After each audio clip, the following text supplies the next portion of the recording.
나만의 집 짓기 노하우 12번째. 매일 집 짓고 하자가 발생하면 어떻게 해야 하는지에 대해 알아보는 시간을 가지도록 하겠습니다.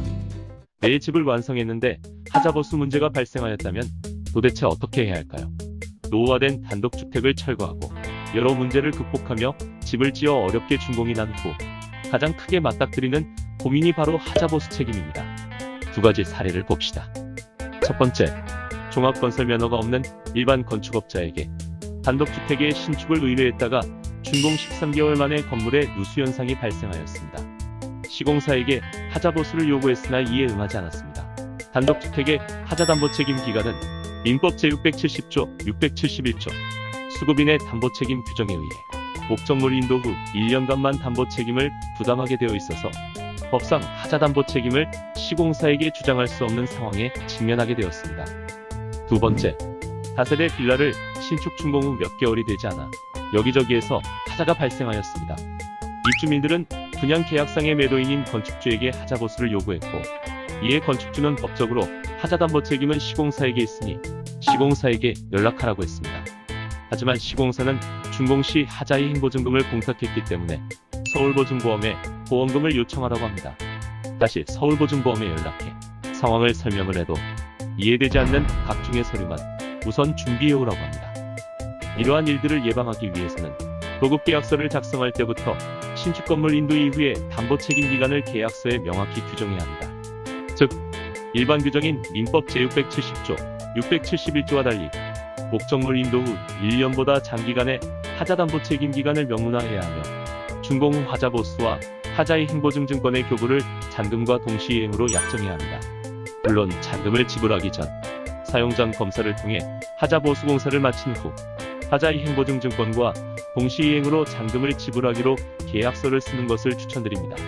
또한 건설산업기본법에 따라 종합건설업체 시공 대상인 경우 하자담보 책임은 공정에 따라 1년에서 10년까지 시공사가 부담하게 되므로 이를 계약상의 특약으로 명시하는 것이 좋습니다. 그러나 두 번째 사례처럼 직접 하자보수에 응하지 않고 보증보험에 연락하라는 등 문제의 성의를 보이지 않는 경우가 생길 수 있습니다.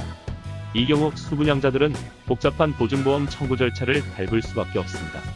따라서 시공사의 성실성을 철저히 검증하여 준공 후 뒷마무리까지 성의 있게 해줄 만한 믿을 만한 시공사를 선택하거나 건축주 대신 해당 부분을 대행해줄 수 있는 전문가의 도움이 필요할 것입니다. 보통 도급계약을 체결할 때 국토교통부가 고시한 인간건설 표준도급계약서를 이용하며 국토부에서도 표준도급계약서를 만들어 사용하기를 권장하고 있습니다. 즉, 국토부는 민간부문 건설공사를 발주하면서 발주자와 건설업자가 상호 대등한 입장에서 공정한 계약 체결을 권장하는데요. 그러나 건축 경험이 없는 일반 건축주와 건설 현장에서 수많은 경우에 수를 경험한 시공자가 공평 도급 계약을 체결한다는 것 자체가 모순입니다. 건축주의 입장을 더욱 고려한 표준 도급 계약서의 개정이 시급한 이유가 이것입니다. 자, 이번 영상을 정리해보면 다음과 같습니다. 첫 번째, 각 공종별 하자 책임 담보 기간을 반드시 계약서에 첨부하고 실제 입주 전 사용 전 검사를 실시하여 하자 상태를 체크해야 합니다. 두 번째, 실제 하자 상태를 체크한 이후 시공사의 하자 보수 후에 하자의 행보증증권과 잔금을 정산합니다.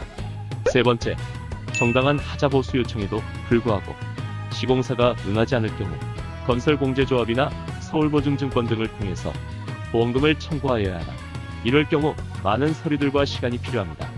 따라서 시공사의 성실성을 잘 판단해야 하거나 이를 대신해줄 전문가를 찾는 것을 추천합니다. 위 세 가지 사항을 기억하신다면 하자가 발생하였을 때 걱정 없이 대처할 수 있습니다. 하지만 비전문가인 건축주분들이 이러한 사항을 체크하기에는 어려움이 많습니다. 그 어려움, 저희 국민한 신집짓기 플랫폼 닥터빌드와 함께라면 문제없습니다. 도움이 필요하시다면 언제든지 연락 바랍니다. 다음 시간에는 꼬마 빌딩 건축 노하우 2편, 꼬마 빌딩 기획에 대한 이야기를 나눠보는 시간을 가져보도록 하겠습니다.